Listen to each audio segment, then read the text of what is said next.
Hi there, it's Mark Wisham here. In this short video, I want to share with you an idea that will transform your cash flow and put more money in your bank account. So let's go and watch that video now.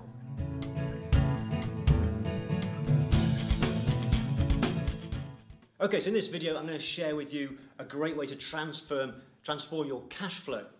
And this video was inspired by a question I got from Stuart Newbury. He's an accountant that I mentored, and as you can see on the screen, he put this question on the mentoring Facebook group. And Stuart asked how he can move from the old way of billing where he got paid in arrears and had problems with bad debts and cash flow, and instead move towards getting paid in advance by direct debit. So it's a great question from Stuart, and of course he's concerned about what reaction he'll get from clients when he changes the way he collects his money.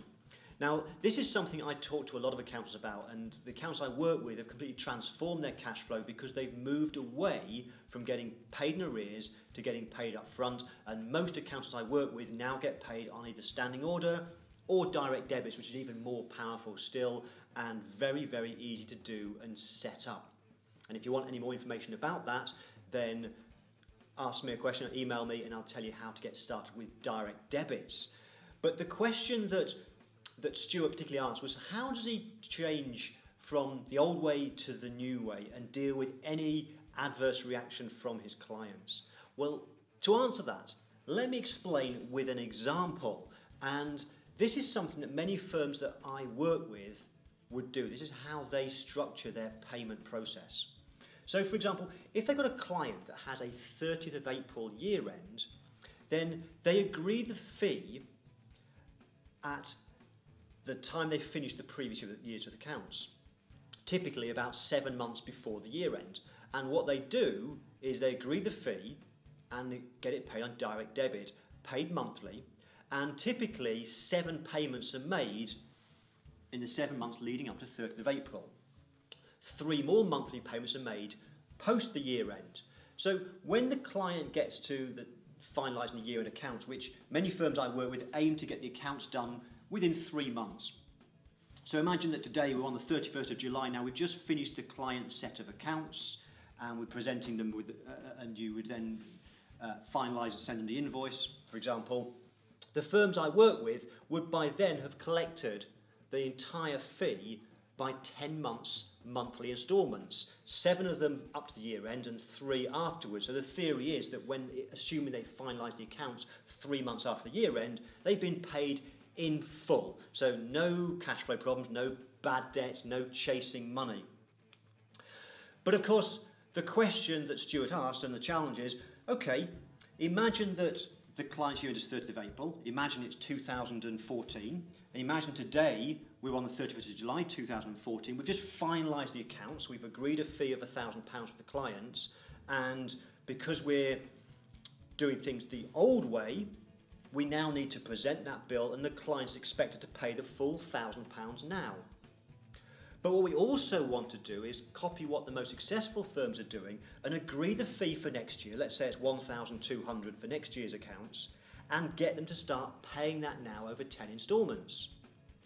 The challenge is, and the question that Stuart's asked is, clients are not going to be able to afford to pay the full £1,000 now and £120 a month for the next 10 months to pay towards next year's bill.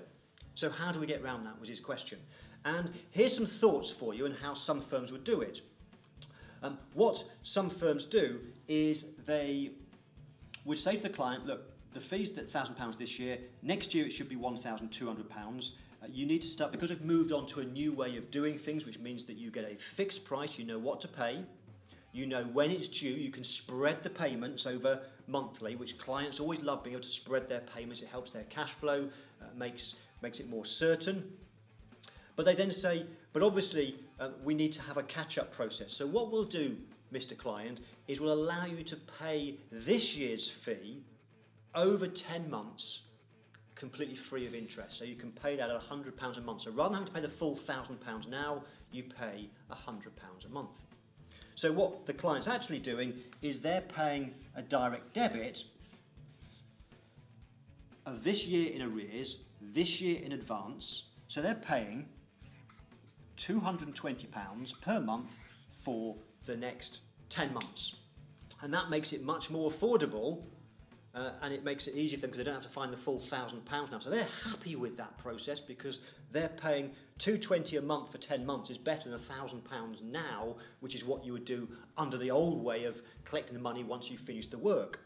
And of course the great news is then a year down the line, when you agree the fee for the following year, and let's say you then agree a fee of £1,400, then their direct debit a year down the line will drop then to £140 per month, which then makes it, they then start to like this process.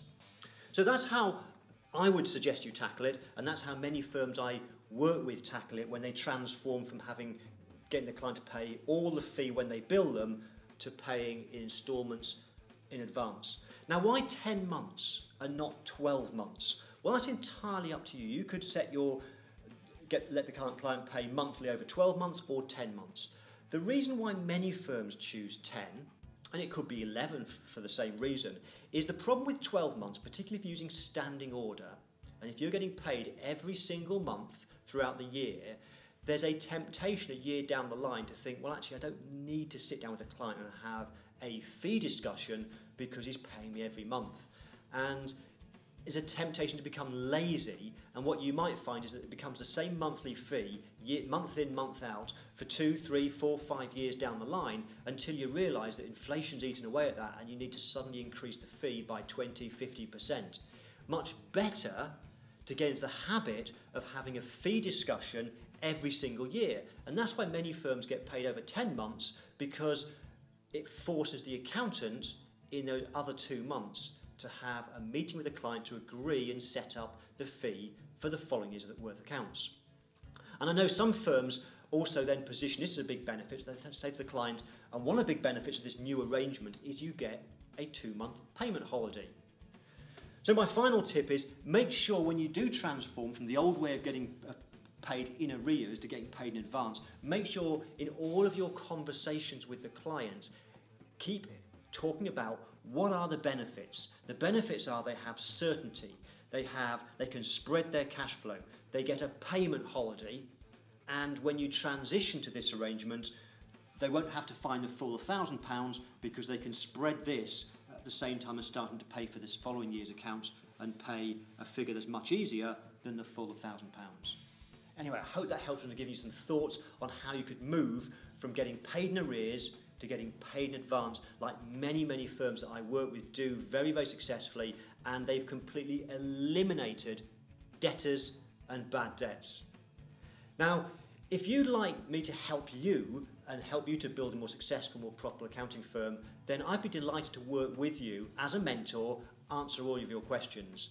If you're interested in joining a mentoring group, just like Stuart Newbury, which will allow you to work with me once a month, and I'll answer all of your questions throughout the month, then below this video you'll see my email address. Just send me an email, let me know that you're interested in working with me, and I'd be delighted to talk to you and help you build a very successful accounting firm. I'll see you on another video.